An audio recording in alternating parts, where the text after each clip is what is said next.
magpadagdag ka ng mga upuan at mesa. Parang kakapusing tayo eh. Oo, nagpatawag na ako ng supplier. Huwag ka mag-alala. Barox!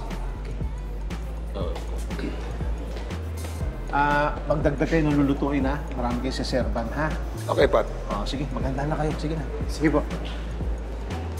Silot ko na. Mare! Mare, anong nangyari? Sabi mo, konti lang yung imbitado kasi nga tipid na tipid yung binyagan, di ba? Sa simbahan, konti lang yung tao no? Ngayon, ba't ganyan?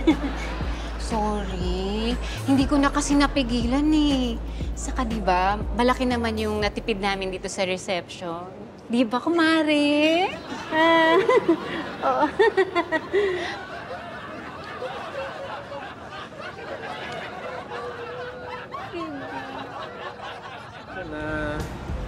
Naitodo na namin lahat ng pagkain tsaka lahat ng gamit, eh. No, very good nga. Ayos naman lahat to. Lugi na tayo. Yung perang binigay nila kulang pa, tapos abonado pa tayo. Sumasakit na nga ulo ko. Uy, tigilan mo na yan. Baka mamaya lumala yung high blood mo. Ma'am Elsa, sorry po talaga. Nirekomenda ko talaga tong lugar natin para kahit paano madagdagan yung income natin kasi kabaliktaran yung nangyari. Nalugi pa tuloy tayo. Ma'am, bawas yun na lang po sa sahod ko yung lugi natin. Hindi ganun. Walang ganun. Alam mo, ganun talaga. Ang negosyo, ganyan Wala kang kasalanan. Salamat po, Mama. Mauna na ako ha. Uwi na ako. Sige, magpahinga ka na, Elsa. Yes naman. Thank you. Sige, kami nang bahala Ingat dito. Kayo na rin, ha? Sige. Ano ngayon yan, ha? Ang yabang eh. Sagad. Sabi mo, tuwang-tuwa sa'yo si Ma'am Els at bibigyan ka pa ng bonus, ha? Tutrumahin lang kita ng konti, ha?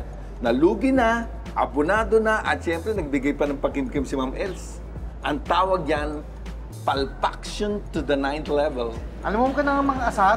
Nakakabwisit talaga itong dalawa ito. Nakakabwisit yung mag-asawa Nakakamahin yun.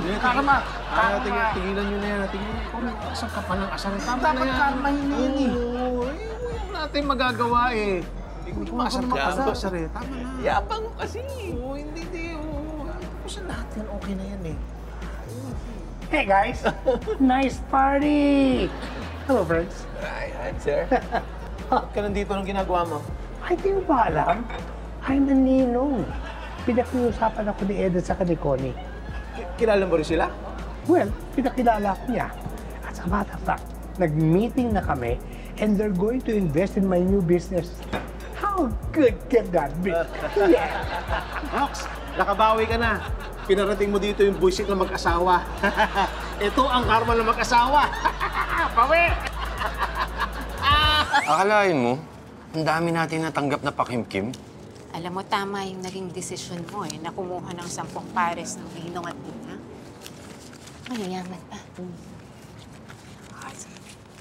Ay, ang galing! Ano yan? Yung kinita nyo? Pambihira naman talaga kayong dalawa no? Binarat nyo kami ng binarat dito sa KTV kasi ang sabi nyo, wala na kayong perang pambayad. Pero apakadaming bisita. At sandamakmak ang ninong at ninang. Para saan? Para malaking pera? Galing. Talagang at dinamay nyo pa si Ma'am Elsa. At ginamit nyo pa ako. Di na kayo nahiya. Oh, sorry. Sorry? Wag na, late na yung sorry mo. Wala na, tapos na nag-uwian na yung mga tao. Ito lang sabihin ko sa inyo, Huwag niyong gawing negosyo ang binyagan.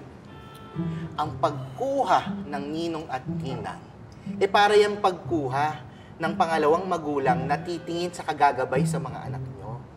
Hindi yan para magkaroon ng koneksyon sa mga malalaking tao at lalong-lalo na hindi para makatanggap ng malaking pakimkim. Rox. Loko! Okay na. Tama na Nailabas mo na yung kinikimkim mo. Hindi! Nakaka-high blood Teka, ako yung high blood, di ba?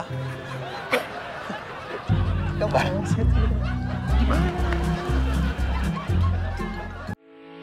Getting all your Kapuso shows has never been this affordable. Subscribe to the GMA Pinoy Pack on YouTube TV for only $14.99 a month. Watch GMA Pinoy TV, GMA Live TV, and GMA News TV anytime, anywhere. Matawa mo saya.